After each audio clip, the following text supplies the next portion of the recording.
Hello, fellow travel lovers. It's your co-host Cheryl coming in a little early to let you know that this week we have another two-parter episode. So this is part one of our interview with Dawn, and we just had so much fun talking about her cruise. And you know how we are with our return guests. We always have a ton of fun with them. And so I hope you enjoy part one of her story.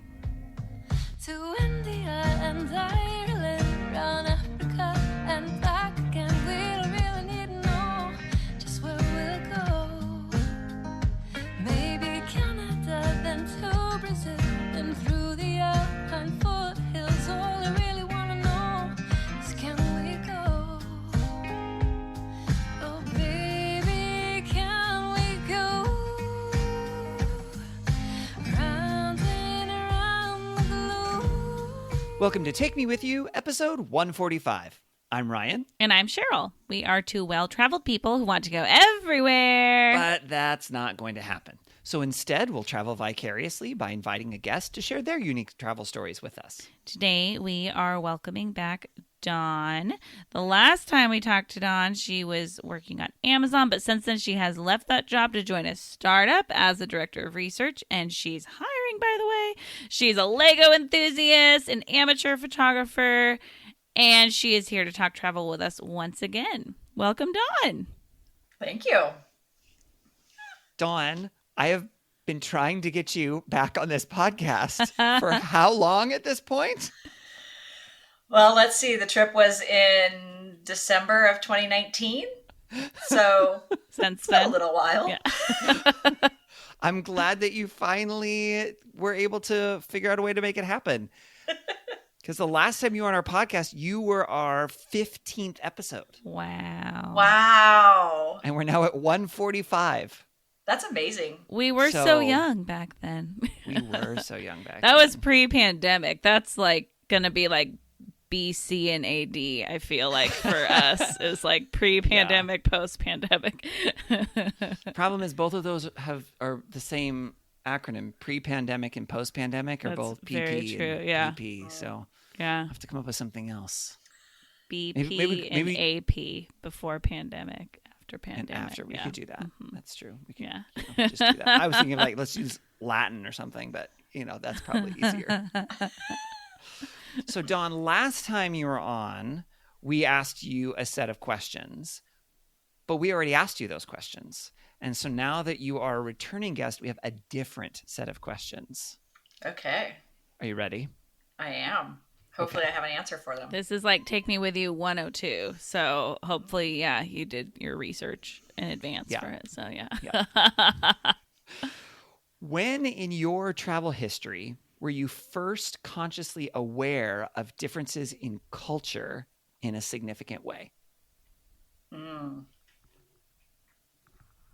a great question. Well, thank you. Very good one. Probably, I would say when I took the trip to Russia, and more just because I spent so much time there that you really got to be more immersed in the culture. Where I feel like sometimes when you're just in a place for a couple days or a week or so, you're not really getting into the culture as much. And I think too, because the trip was about interacting with the people there, so I wasn't there as a tourist. And, because of the nature of the trip, we had a little bit of training before we went where we talked about some of the cultural differences and things like that. So you just become more aware of what you're looking at and what you're seeing and just more conscious of the people. So yeah, I'd say my Russia trip. I remember when you went on that trip and when you came back from that trip and several of us got together and got to hear your stories, but that was a long time ago. How long was the trip? You got to remind me. I think I was gone 5 weeks, Okay. 5 or 6 weeks. That's a good amount of time. Yeah. It was a good chunk of time. Is there anything that stands out in your mind about kind of being confronted with culture from that trip? I think one of the things that I remember is just feeling like this sense of like how lucky and how random that I was born in the US Hmm. and had access to so much stuff where, like, these people that I'm meeting, not that they weren't unlucky, but like they were born here. And so this is what they know. Just like going to the grocery store, right? And that was one of those, like, a little bit of culture shock, even when I wasn't in country for very long, but even when you come back, of just the grocery store that we went to, most people didn't go to because they just didn't have the kind of money that you would need to be able to spend at a grocery store. Hmm. And like the grocery store couldn't give us change for like large bills because they just didn't do enough business. And the shelves were really pretty stark and not overflowing, where we go into our grocery stores and you've got aisles upon aisles upon aisles, and it's packed to the gills, and there's 10 different versions of whatever it is you're looking for that you can choose from. And that just wasn't the case there. And so that was probably one of those ones that I was just like, it's a very different experience. Hmm. Hmm. And you were outside of some of the major cities, right? Correct. Yep. Yeah. So we were in a city called Pitagorsky, which is kind of southeast, around, it was between the Black and Caspian Seas, kind of in this, not a peninsula, but like this little piece of land. So yeah, definitely more out in, I mean, it was still a city, but it wasn't like Moscow, right? Where things are going to Sure. be different. How different would our travel be if we always did training before visiting somewhere? Like Right? I just was looking at, I follow Samantha Brown's Instagram, and she just was posting about, she was like, just learn some phrases where you're going, just to be polite and just to like try to interact with people. And I was like, wow, yeah, just like learning some phrases, or learning like what are some things that are rude to do, or like really Yep. kind to do, or but just yeah, that intentionality before visiting a place, I think, is really lovely. And just like also just grows in our appreciation for even the time that we get to be there. Yeah, and also I think just making you more aware of your Western privilege and how, like, try to blend in a little bit more instead of being like, because we get away with a lot, right? As being from the United States, right? Like, we get away with a lot more, I think. And so being able to just be respectful of the cultures that you're going into, and so knowing some of that stuff ahead of time, right? Um, and just being aware and present, and kind of keeping your eye out for things that help you not stand out as much. I mean, you're already going to stand out for the most part, but like not being a jerk American about it. So yeah, Yeah. it's interesting. And now there are so many resources available online and YouTube videos that learning a few phrases or finding a little bit out about the culture, it's not even super difficult to be able to do just a little bit of basic research. 20, 30 years ago, it was a lot harder to find that information or to get that information. But now there's even, you can translate however many hundreds of languages through Google or Bing or whatever. So you can probably find hello, thank you, a few basics. Right, Probably right. in a lot of languages. Probably not every, I'm sure it's not every language, especially if you go someplace where there are a lot of dialects or things, it could still be more challenging, but a lot more than just Majority. just English. Yeah. Yeah. Well, and this is where your podcast can help too, because, educate people just a little bit on the places that they're going. Yeah, that's a good true. point. Yeah. I mean, Cheryl and I have talked. We've learned a lot. Yes. Doing this. I Oh bet. my gosh. Yes. Yes. Yeah. How has your travel style changed since the last time you were on our podcast? And you can choose to bring COVID into that or not. Wow, yeah. Or you can pretend COVID doesn't exist. Because we talked about China last time, right? Was that Vietnam. what we talked No. about? Ah, Vietnam, yes. But you shared. But it you was shared China about- as well. You shared my favorite wish you were here ever. Uh-huh. the it Great Wall of became China. like the golden Yes. standard, or like whenever I gave someone an example, I was like, we all know about the Great Wall of China, but nobody knows about the slide. So that's a good example of a Yep. wish you were here. Uh-huh. Nice. Happy to contribute. How has travel changed? Well, obviously, yeah, with COVID, right? Like I haven't gone anywhere. It's before COVID, I actually flew so much for work that I had gotten MVP gold status on Alaska. And so was Wow. getting to fly first class, first class upgrades and things like that. So obviously that's changed dramatically because I haven't been on an airplane in well over a year, which is just weird given how much I was traveling. I think too, like, that Vietnam trip was my first trip by myself. And, the one we're going to talk about today with the cruise, right? Like that was kind of it was easier to go do that kind of a trip because I'd already done a trip by myself. And so I think I'm much more comfortable being able to just go off and do my own thing. And that Vietnam trip definitely kind of helped with that, of being able to just, I'll go wherever I want to go by myself. It's not a big deal. So, yeah, I think that's probably the biggest change. I love that. I'm excited to dive more into that. All three of us have traveled solo before, and I think a lot of people aren't, well, I know a lot of people aren't confident with that for a number of reasons. And I think there are things you can do to gain that confidence, and that can end up with like some really fun experiences. So I'm excited to talk about this. Yeah.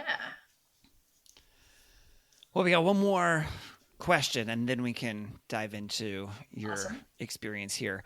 But what is something you've done while traveling that you never want to do again? Oh.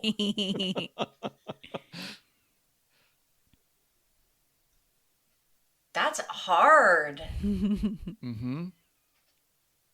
Done while traveling. I mean, it could be something that's been outside of your control if you want it to. You know what I mean? Yeah. It doesn't have to necessarily be like a choice you made if you're having a hard time, or if you're perfect and you've never made a mistake or whatever. That's fine. So Sure. Yeah. Right, We'll right. accept either.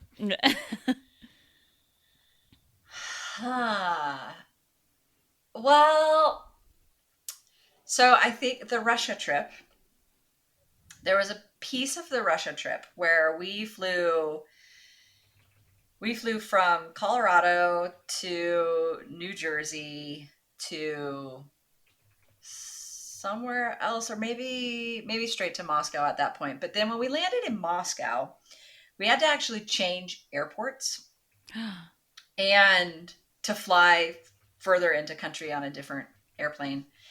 And the trip from that Moscow airport to the new airport was, I mean, memorable. One I'll never forget, but one I would not like to do again.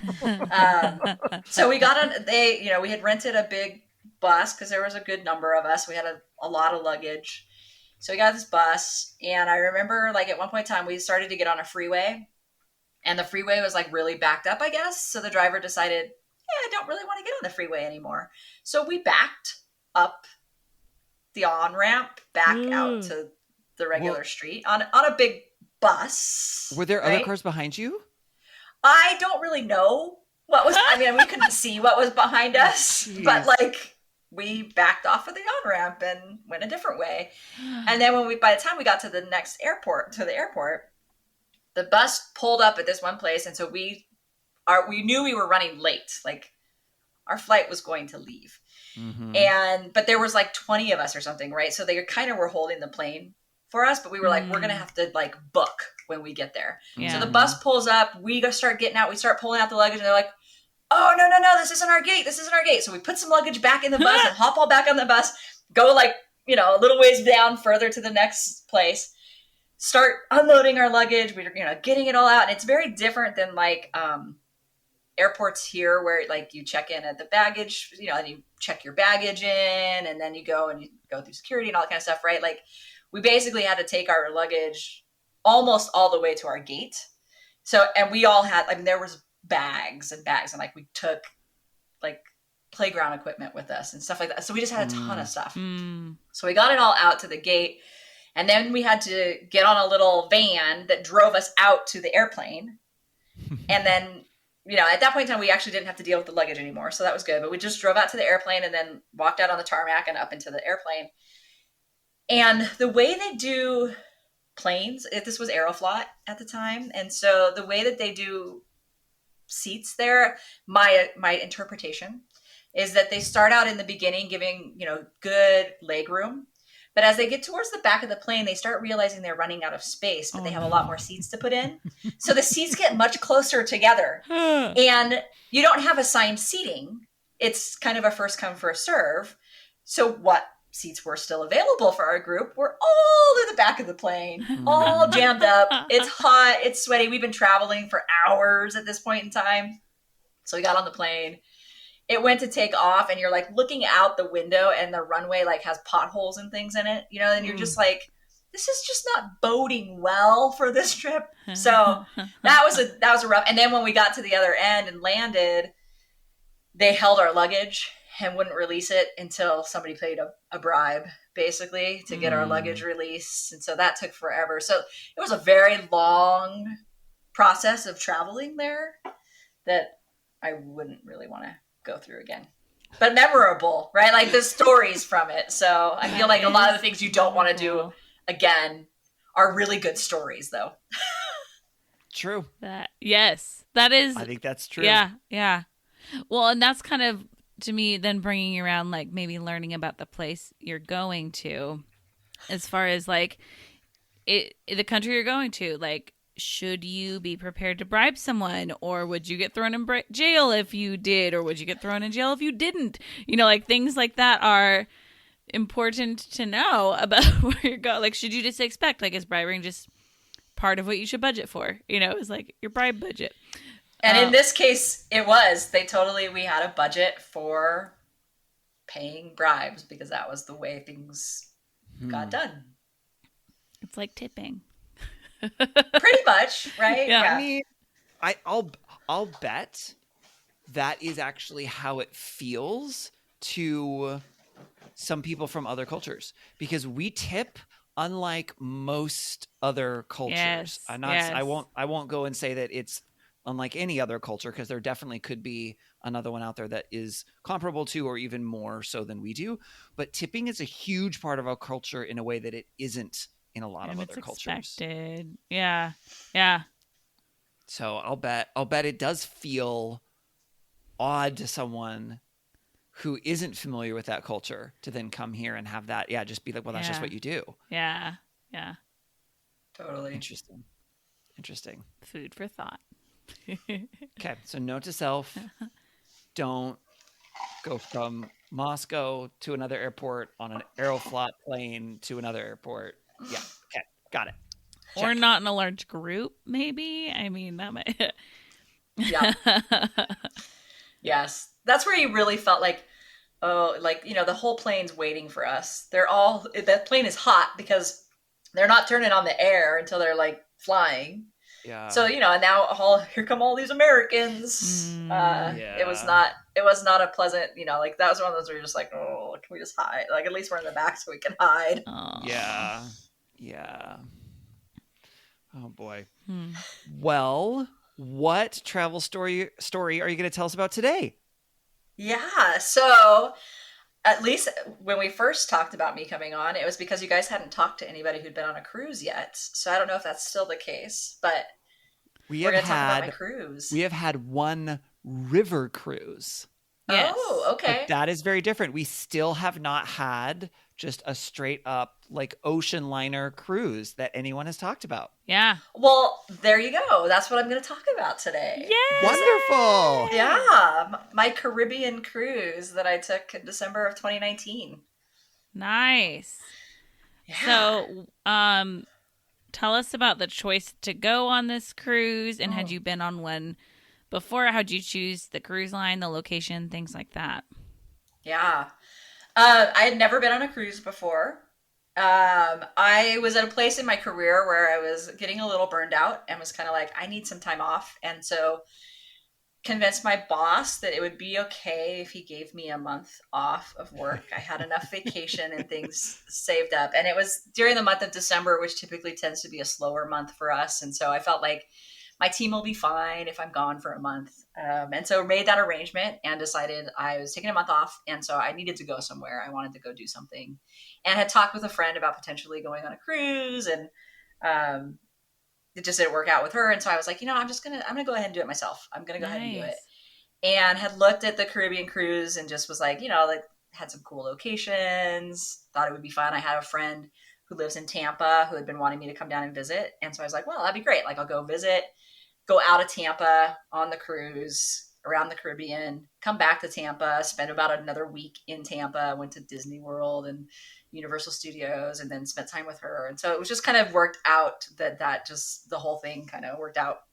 As far as the cruise line, I think I chose, I ended up going with, let me look at my shirt here because I'm like, who did I go with? Royal Caribbean. I went with Royal Caribbean. And it was mostly like choosing one that had locations that I thought would be interesting across an amount of time that I thought would be good for a price that felt reasonable. So yeah. Kind of those factors. And I mean, Royal Caribbean has a decent reputation. So Nice. yeah, kind of random though. Yeah. Yeah. And so when you were thinking about like feeling like you really needed that time off, I'm guessing that you were needing rest more than you were needing adventure, maybe? Like, is that why a cruise felt right for you?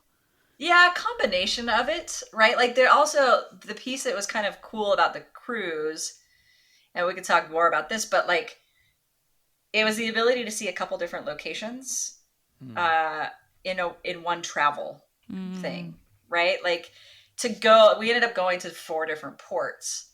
Well, to go to all of those spaces, multiple airplane rides, or, how are you going to get to all those places? And so being on a boat and being able to see those places, worked out really nicely, where now I'm like, oh, I might go back to that place, and maybe I would fly there and spend, more days there. But it's kind of like you got a little snack of a couple of different locations and countries to be able to see like, oh, would I want to go back there? Nice. I like to call it a sample platter myself. So yeah. Yeah, exactly. Yep. Nice. Oh, that's so what did cool. your sample platter include? Because the Caribbean's big. There's a lot of stuff there. It's big. Yeah. So we started off in Tampa, and our first port was Costa Maya, Mexico, which was kind of cool. I went and saw some ruins there, which was pretty impressive. And then no. Sorry, we just got to stop right there. I've learned during the course of doing this podcast and a few travels, I love ruins. I don't know why, but I love them. So you have to tell me about. Okay, Ryan, she's gonna get into it though. Maybe we should get like the overview of the sample platter first, and then we'll dive into our first dish. But we're going to come back to the ruins. We'll see. Okay, I don't know. We may not have time. Like we're going to have time, Cheryl. We are going to have time for the ruins. You can edit out other stuff later to make room for the ruins. Okay, so Costa Maya first, and my excursion there was to the ruins. The second location was Belize, where I got to go snorkeling and then spend some time on a private island. The third location was Cozumel, which was my favorite, and we'll definitely have to come back to that because that's kind of my wish you were here moment, and I'll tell you about what we did there because it was amazing. But I'm going to save that one. I'm going to save that. Nice. And then the fourth location was the Grand Caymans, where I got to interact with a turtle sanctuary, swim with some turtles and see great big sea turtles and things like that. And then we had a day on each side of just a day at sea, and then back into Tampa. So it was really, I mean, 4 different places, right? Yeah. It was great. That's awesome. So, Dawn, do you want to tell us about these ruins or? So I'll tell you first, like one of the things in planning the trip, you can plan excursions. Like they have all kinds of different excursions in the different ports that you go to, right? And that was some of why I chose the one that I did as well, because the opportunities for what we were going to be able to do match some of the things that I was looking forward to doing in that area. And I ended it, and part of like, yes, I wanted to rest, but I also did want some adventure. So I actually did an excursion in every port. Nice. Where some people, might just go into the port for the day. Some people stay on the boat when we went into ports, which is, I'm like, why would you do that? But if they're frequent cruisers and they go there all the time, they don't always get off the boat. So yeah, Costa Maya was the first one. I had excursion tickets to go on a Mayan Ruins excursion. We went to a couple different ruins. We got on a little boat, a little bus, and they drove us out and got to see like some of the countryside and things like that, because I think it was about an hour drive to the ruins, so it was a long way. They provided us with a sack lunch, which was not much, but it worked. And so yeah, they were like huge pieces of land, right, where the buildings were all spread out and in pretty good shape, but right, like these big rocks that are just like almost paving stone kind of things, or that are just all stacked on top of each other. We didn't really go like into them. They didn't necessarily have them open for you to go in. It was more of climbing on the outside and seeing the outsides of them. Wait, One of you them still was got to climb on them? yeah, certain ones, not all of them. But there was a great big one where I didn't go up on it just because knee issues and things like that. But there was this one that like, I don't know, I'd have to go back and look it up to see how tall it was, but it was super high. And the steps were really, really steep. Like most people were climbing on it almost as if you were climbing a ladder. So it wasn't like climbing upstairs where you just, it or holding onto railing. There's no railing. So you're almost like putting your hands on the rocks in front of you to step up, and then putting your hands on the rocks in front of you to step up. So more of like climbing it than walking upstairs. So are these like those pyramid ziggurat sort of things? Kind of. I'll have to send you guys pictures. I don't please. have them pulled up right now, but I'm like, oh, I should find my pictures, because yeah, they're kind of cool. But yeah, and all different ones. Like they had some that were lower and like burial ground kinds of things. Big fields, and so they, like there are some of them where they have the buildings on the outside and then they have a huge field in the middle, which was super interesting as well. Like, yeah, it was just really cool space. A lot of bugs, because Mexico and out in kind of like jungle-y territory.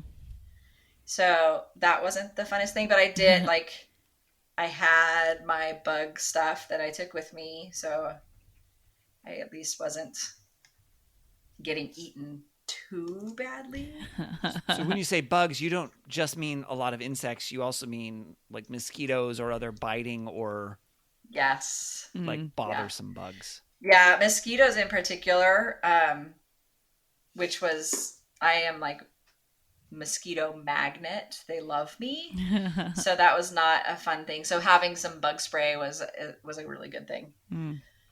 The biggest bummer with that trip was it took so much of the day. There was so much driving and all that kind of stuff that when we got back to the port, we didn't have a lot of time. I basically had time to like walk through the touristy. So all of the ports, because this is what they do. Like the port exists and is built for cruise ships. You have so many cruise ships coming and going. So all of the touristy stuff is like right there at the port. So when we got off the van, and speaking of tips, so like that was one of the things I didn't think through real well, was how I was going to do tips. And in this case, we had 2 guides, but I didn't bring a lot of small bills. So all I had was a $20 bill that I could give them, or like a $5 bill, right? So like I can't, like, what am I supposed to do here? And so that was something that I did not plan for well, that I wish I would have had a little bit more heads up on. Having cash in the right denominations. Yeah. Everything. Interesting. Yeah. That's a And, good you know, point. because the guys are like standing right off the, you know, as you get off the van, they're both standing there like waiting for their tips.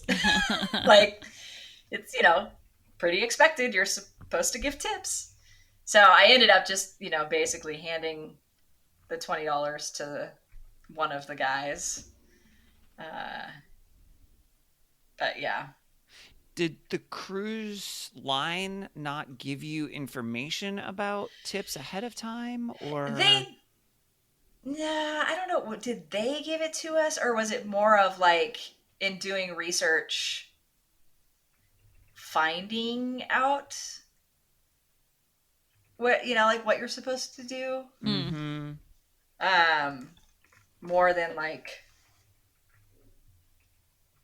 the cruise necessarily telling you. I mean, I think it was Yeah. probably in some of their paperwork, but until you actually go, or unless you've done, and maybe I just was naive of, you know, I thought I was going to be fine, and I took a bunch of ones and, you know, lower denominations, but I just didn't plan it well. Yeah. And that was my first excursion too, so I was just like, Right. I missed something here. Yeah. Yeah. And were all the excursions through the cruise line then? Yes. So I booked all of my excursions through the cruise line. That was one of the things that people had recommended, because if it's booked through the cruise line, the boat won't leave without you. Ooh. Because they will check that all of their excursions came back. Correct. But if you book it through anybody else, if they don't make it back, the boat's not waiting for you. And then you're responsible for your travel to get back to the boat or to the next port, right? Like, and being by myself and this being the first time, I was just like, it is just less of a headache to just do it through them. Way easier. Yeah. Yeah. So That makes sense. I was thinking about like general like convenience factor of just like adding something to the package of what you're already booking and paying for. Well, and there everything definitely was and- that too. Yeah. You can get excursions for cheaper if you book through something else. Right. But for me, the piece that sold it for me was, you're not going to leave me. Yeah. Yeah. You know, and you've heard those horror stories or seen videos of people running down the dock like, no!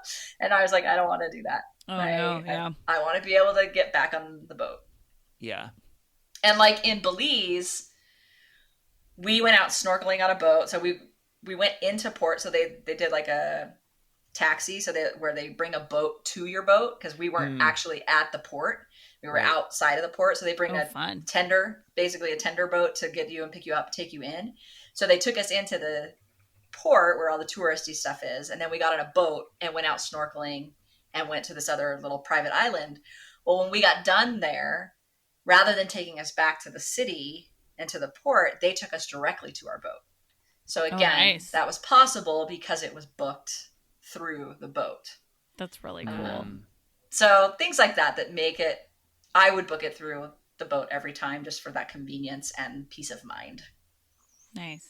And you felt like the quality was high enough. I mean, I guess, because that's the other thing is, right, that they probably had the one excursion to the ruins, right, as opposed to the 15 other options. So you're just taking the one that the cruise line has already pre-selected. Yeah, I mean, basically, like, they had a couple different options with ruins. Like, there were different like, so we ended up going to, I think it was 2, maybe 3 different ruin sites. Cool. Some of the excursions did one of the ruins and then something else. Like, that's the, like, there's so many combinations of things that you can do, that it made it pretty easy to figure out, like, what was interesting and most appealed to you.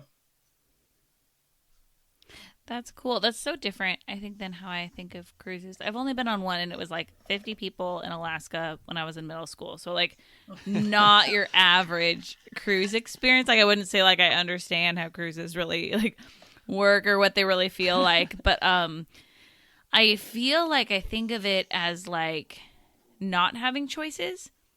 Because it feels like, well, they go here and they go here, and that they've already chosen that. So if you don't want to make choices, great. They've already like figured that all for you. But I wasn't thinking about like, oh yeah, you have like all of these people, so you can like get super customization with like what you're interested in. So that's very cool. I like And there that. were plenty of options, I felt like, at each port.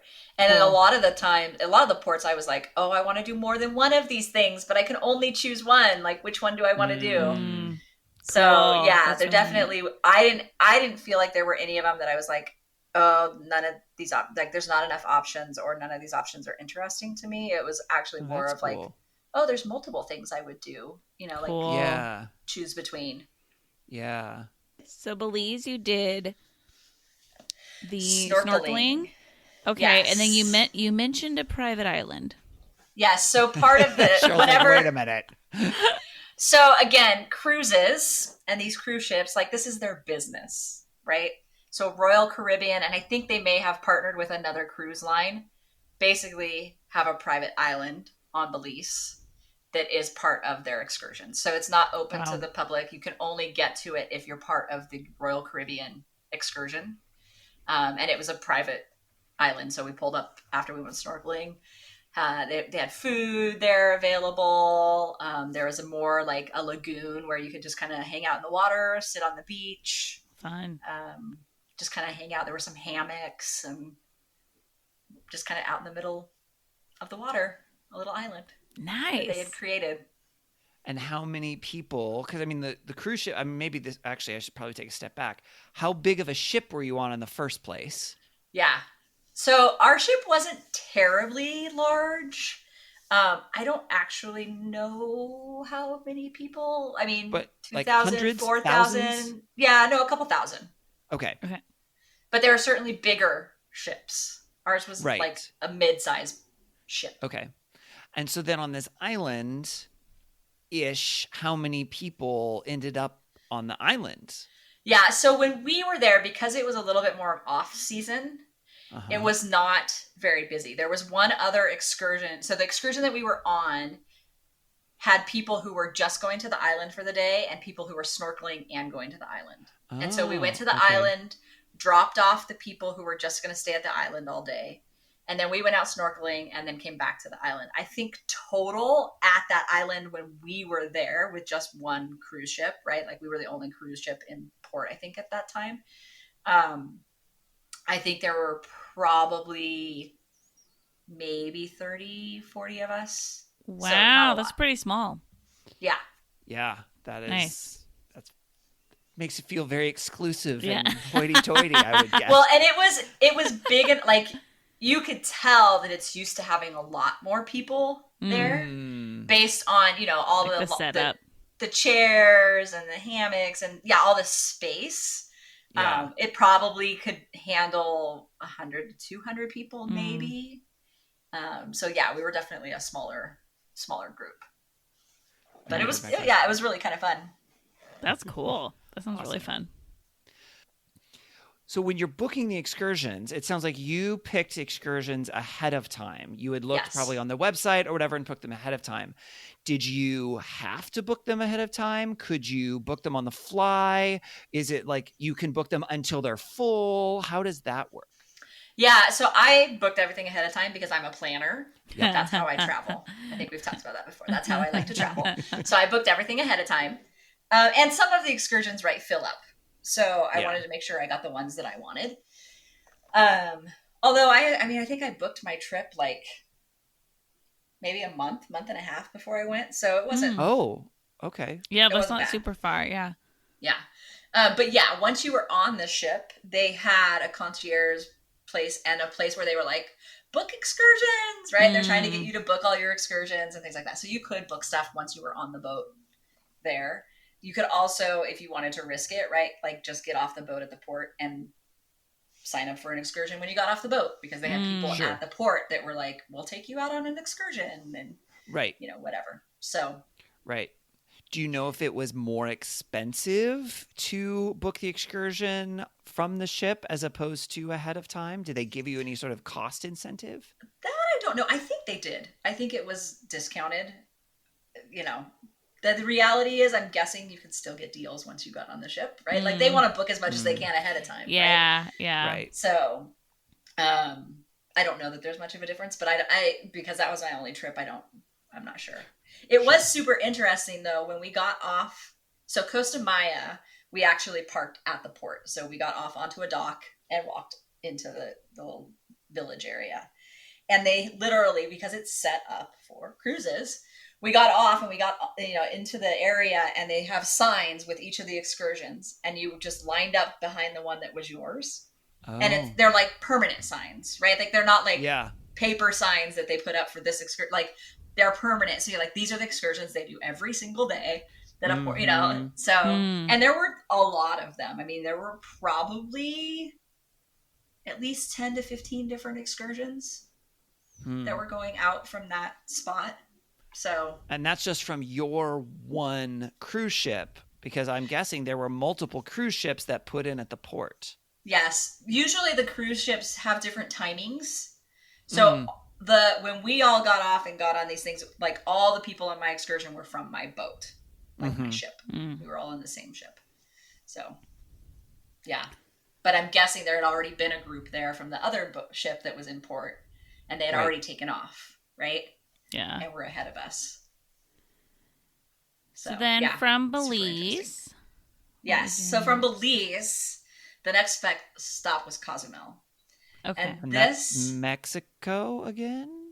I don't know my countries or my locations. I don't even know what countries I was in. But I have no idea.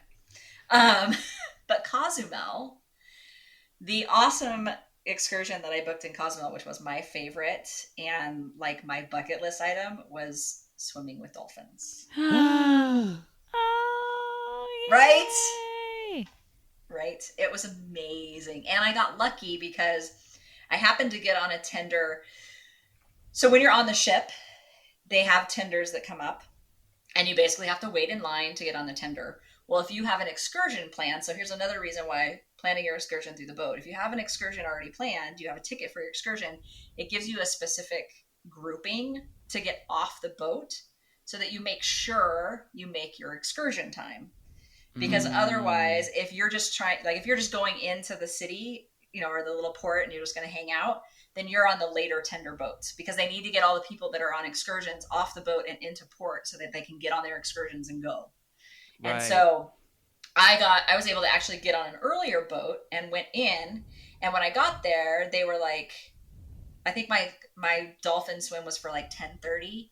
And they were like, well, we can get you on the 9:31 if you want. And I was like, awesome. Like, let's go now. Yeah, let's go swim. So that worked out really nicely. But it's a total resort, like all kinds of different, like zip lining, all kinds of different things. But I chose the swimming with dolphins, and I did the extra one where you don't just like get in a pool with some dolphins swimming around. Like we got to, pet the dolphins. They took pictures of us with the dolphins. I actually bought the pictures because I was like, I'm never going to get this chance again. Yeah. Yep.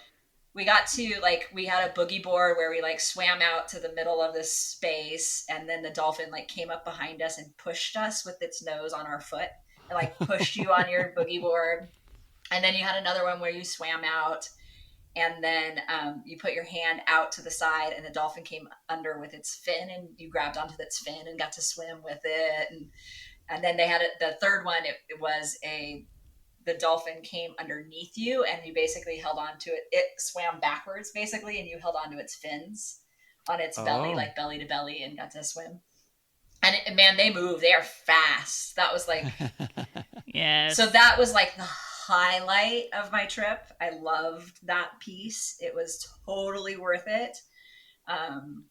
And the dolphins are just having fun. They're enjoying it, playing around. And then we got to go into a tank with manatees. The manatees swum around, and we got to touch the manatees and feed the manatees. Oh, wow. So that was really cool. Were they soft? What did they feel like? They were actually kind of rubbery. Did it feel similar to the dolphin? Like the rubbery? The dolphin was smoother, right? The manatee's a little bit more rough. Okay. Yeah. That's so cute. It was really fun. But it sounds like that maybe didn't take the whole day what you did in the first place, Costa Maya. Yep. And it didn't. We had a little bit of time then at the, like, it wasn't an amusement park, but like, it was kind of like an amusement park type of place, right? Like, that's the whole point, is all these activities. So we did have a little bit of time there. Like, I watched another like dolphin show, sea lion show. It was a sea lion show, not a dolphin show. It was a sea lion show, kind of like a SeaWorld kind of thing, right? Mm-hmm. I was wanting to go. There was also a snorkeling area, but I ended up not doing snorkeling there just because it was really busy. There were a lot of people around, and I was just like, where am I going to? People? Right? Well, and I was like, where am I going to put my stuff? Because that's the downside of traveling by yourself, right? Like, yep. I don't want to just leave my stuff on the beach. Yes. Because I want to, I bought a underwater camera to take with me, and if I was snorkeling, I probably would have taken that. But like, my pass for the boat, and clothes and stuff. And so I just didn't feel comfortable just leaving that on the beach. So I kind of got in a situation where I'm like, I want to go do this thing, but I don't like. Yes. How do I do that? So that is a weird thing with traveling alone. I think there are certain things with traveling alone. It's like totally fine, and like you don't even notice the difference, or it's even cooler because you can like choose exactly what you want to do in that moment, and you're not like trying to like coordinate with other people. And I've gone to a beach several times alone, and you're like, but what do I do with my stuff if I want to go in the water? So even if you're like waiting in the water, you're like looking at your stuff the whole time. If you're just like, okay, I see you. Like nobody's. It's. There are certain things like that where you're like, oh, I don't know how to handle this situation alone. It's kind of weird. It was totally the case even on the boat, because I keep calling it a boat. Technically, it's a ship, but sure, we understand. Same thing on the ship, because I'd go down and sit by the pool, right? And so I'd sit down on one of the chairs and might get a drink or something like that, and then I'm like, I want to go in the pool, but like I have my book, I have my phone, I have my room card key to get into my room, right? Like I haven't finished my drink yet, and like chairs are hard to come by, right? So I don't necessarily, and they're kind of like, you can't save chairs for a long period of time, and because they want to keep people moving, and so then it's like, okay, well, what do I do with my stuff, right? And so like I think I went into the water once because I happened to get a chair next to another couple that were sitting there, and they clearly weren't going. And I was like, would you mind watching my stuff if I just like hop in the water for a few minutes? And so that was hard. And then the other piece was dining, because I'd go and I'd get, it's a buffet, right? So you can go and get whatever. So I'd get a little bit of food. I'd sit down at a table. I'd finish my food. And then I'm like, okay, well, I want more.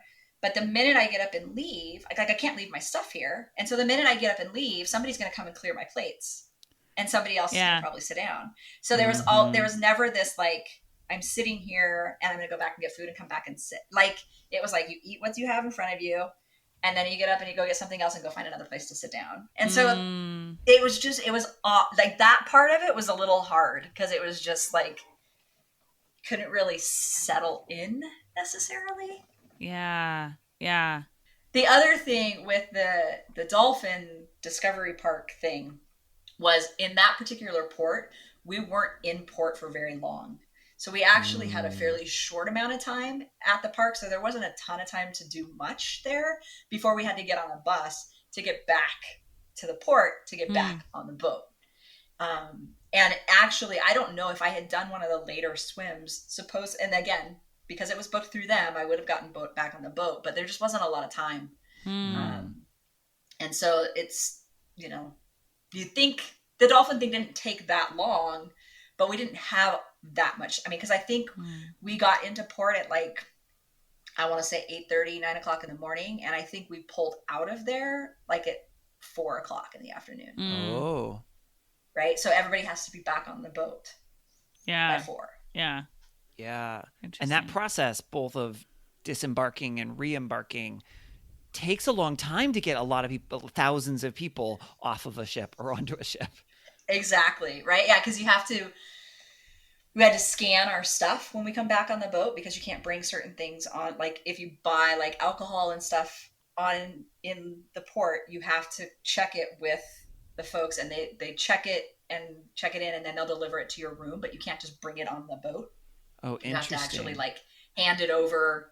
It's like customs kind of thing, right? Because we're in Mm-hmm. a different country, Mm. and the Right. ship is US. Mm. So Mm-hmm. they had to like check passports, like things like that too in some places. So yeah. Interesting. Yeah, actually, I hadn't even until you just mentioned that, hadn't even thought about the passport thing Yeah. because you went to, because it was Mexico and Belize, and I don't remember the other one, Grand Cayman and Grand Cozumel, Cayman, yeah. which I don't know. Cozumel, I think, is part of Mexico. I don't know about Grand Yeah. Cayman. That might be its own thing. I'm not sure. Yeah, But I did don't you know. have to do something with passports at each of those ports then? I'm trying to remember if we had to.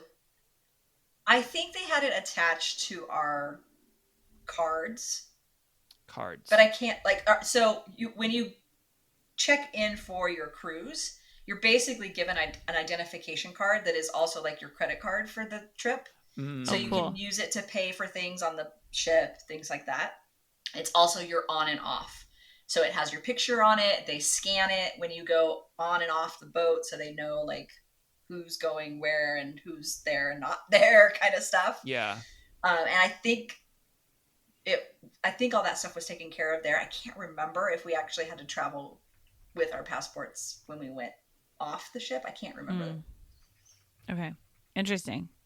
Yeah. The Cayman Islands are a British overseas territory. That's what I was thinking. I was thinking they're owned by Okay. UK. That makes sense. So again, another country then. Country. That's kind of Yeah. cool. Interesting.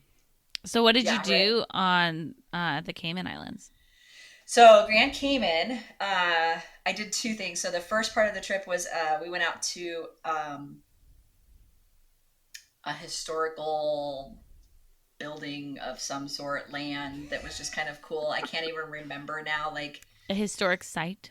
a historic site of some sort that had a house on it that was kind of cool and an old like there was some history story and stuff. I So it can was tell kind of this was actually your history highlight thing. of the trip. Yeah, right. Definitely was. And I don't remember why I chose it. I guess I was just trying to be a little bit more well-rounded and not just do all fun stuff, but do like some educational stuff too. I don't know. Ryan's thumbs down. I love it. So we did that first, and then we went to the turtle rescue location where they're doing like basically trying to keep the sea turtle population at a good number. So they basically breed sea turtles there and then release them back out to the wild once they have babies and all of that kind of stuff. So they were like great, big, huge sea turtles that we got to see. And then they had like almost like a lagoon, lazy river almost. It wasn't a river, but it was like that kind of a fun. shape of this big round thing Mhm. where you could snorkel, and there were turtles in there that you were snorkeling with. But they were the smaller ones. They weren't the great big That's so big fun. guys, but smaller ones. And so I got some really cool photos underwater with the turtles. Oh, nice. That was fun. That's awesome. So, yeah. So got That to spend a sounds couple hours there and Nice. just hang out and then get back to the ship. Yeah. Yeah. Okay, so I'm curious. So that's sort of what you did during your excursions and getting off the ship. So I got one more question about off the ship, and then I have some questions about on the ship because you said Yeah. also there's a day at sea in between each port. So how would you say your experience of the culture of each location that you went was, especially compared to other ways that you've traveled? I would say you don't actually get any of the culture because it's a curated experience, right? These ports have been built and designed by the cruise companies. My guess is, like they basically are infusing revenue into those areas, but it's those touristy places didn't exist until the cruise ships started coming there. They built those Right. up. So yeah, they're not like historic permanent signs with the different excursions written on them. No. And it very much reminded me of, like, have you ever gone down to Mexico where they have like all the little vendors along the sides of the roads? Like, it's kind of that kind of a thing, but in a more upscale way, where you've just got all these little shops and things that you can go into and everybody's selling something. And a lot of the same stuff, right? It's just very, very touristy. I think the only exception to that was Costa Maya, because we went out to the ruins. We got outside of where the port was. And so I have a lot of pictures from like the van as we were driving of like the countryside, right? And driving by the little, stand on the side of the street where everybody in that area goes to get drinks or something like that, right? Or food. Driving by like a cemetery where it's, like all bright colors and things like that on the tombstones. And so you got to see a little bit more culture on the drive, but otherwise I don't feel like you got culture at all. And Grand Cayman was a little bit different because we did drive through, the population area and all that kind of stuff, and like went through where they had like the evacuation, like you saw some damage from the hurricanes that had been down there and where their evacuation route was, and a couple of buildings that like haven't been restored after the hurricanes. So you got to see a little bit of that there, just because again, we were driving out and around and back. But the rest of it, I don't feel like I got a sense for culture of any of those places really. It was really all about the tourist experience. It's more like Very much Disneyland or something like that. Yeah. Totally. Yeah, that makes sense. Can we get a sailboat chasing down the sunset as we float round and round the globe? Salty air and balmy nights, guided only by the lights above.